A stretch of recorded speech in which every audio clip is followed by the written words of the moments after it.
அந்த ஹரிதாசருடைய நியமம் டெய்லி 2 லட்சம் நாமம். அவரை பார்க்கறதுக்கு சைதன்ய மகாபிரபு வர்றார். என்னைக்கு என்னால 2 லட்சம் நாமம் சொல்ல முடியலையோ அன்னைக்கு நான் காலமாகணும்னு கேட்டார். பகவன் நாமம் சொல்றதுக்கு சரீரம் யோக்கியமா இல்லைன்னா அந்த சரீரத்தை தியாகம் பண்ணு. துகாராம் மகாராஜ் கர்ப்பத்துக்கு வந்த உடனேவே அந்த கனகாயிக்கு திவ்ய சரீரம் வந்து தூங்குற.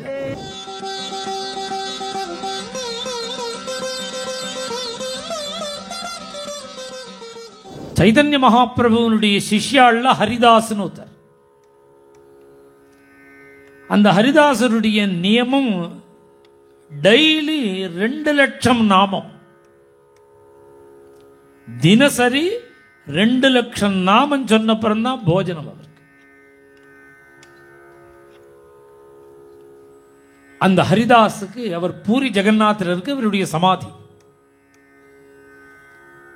இந்த ஹரிதாஸ் படுத்துனுட்டார். படுக்கையில அவரை பார்க்கறதுக்கு சைதன்ய மகாபிரபு வர்றார். வயசான கழவர் ஹரிதாஸ். அவர் எடுத்து மடியில போட்டுண்டு தடவி கொடுத்து ஹரிதாஸ் பார்த்து என்ன வேணும்னு கேட்கிறார். ஹரிதாஸ் சொல்றார், 2 பிரார்த்தனை. என்னுடைய நியமம் 60-70 வருஷமா டெய்லி 2 லட்சம் நாமம்.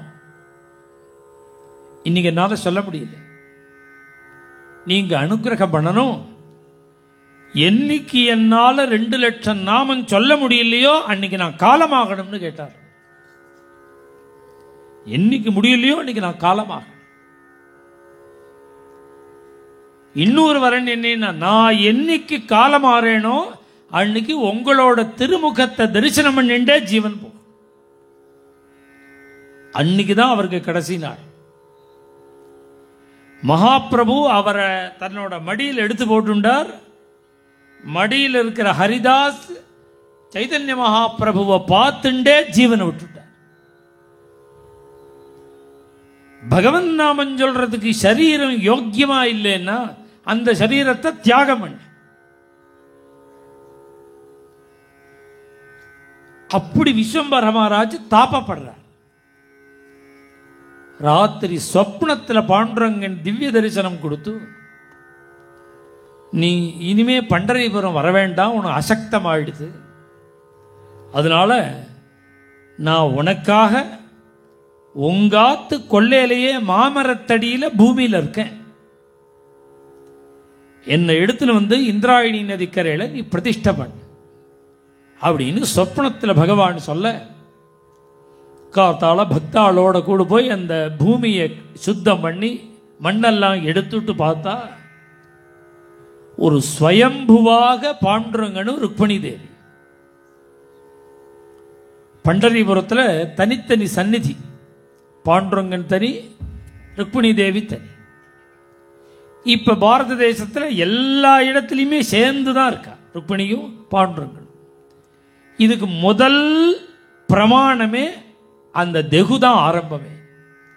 அதற்கு பிறகுதான் சேர்த்து பிரதிஷ்டை பண்றதுங்கிற ஒரு சம்பிரதாயமே கல்ச்சர் வந்தது. முதல்ல ஜோடியாக பிரதிஷ்டான மூர்த்தி தெகுல இருக்காரு அந்த பாண்டுரங்கன் ருக்மணி தேவி. ஸ்வயம்பு அவரும் பண்டரிபுரம் மாதிரி பூமியிலேந்து கிடைச்சவர். அப்பேற்பட்ட விஸ்வம்பர மகாராஜினுடைய குடும்பத்துல பல பக்தாள்லாம் அவத எல்லாருமே பாண்டுரங்க பிரேம உள்ளவர். அதுல போலோபா கனகாயி அப்படின்னு தம்பதிகள். அவளுக்கு துகாராம் மகாராஜ் புத்திரனாக அவதாரம் பண்ற ஒரு சம்சார குடும்பம்.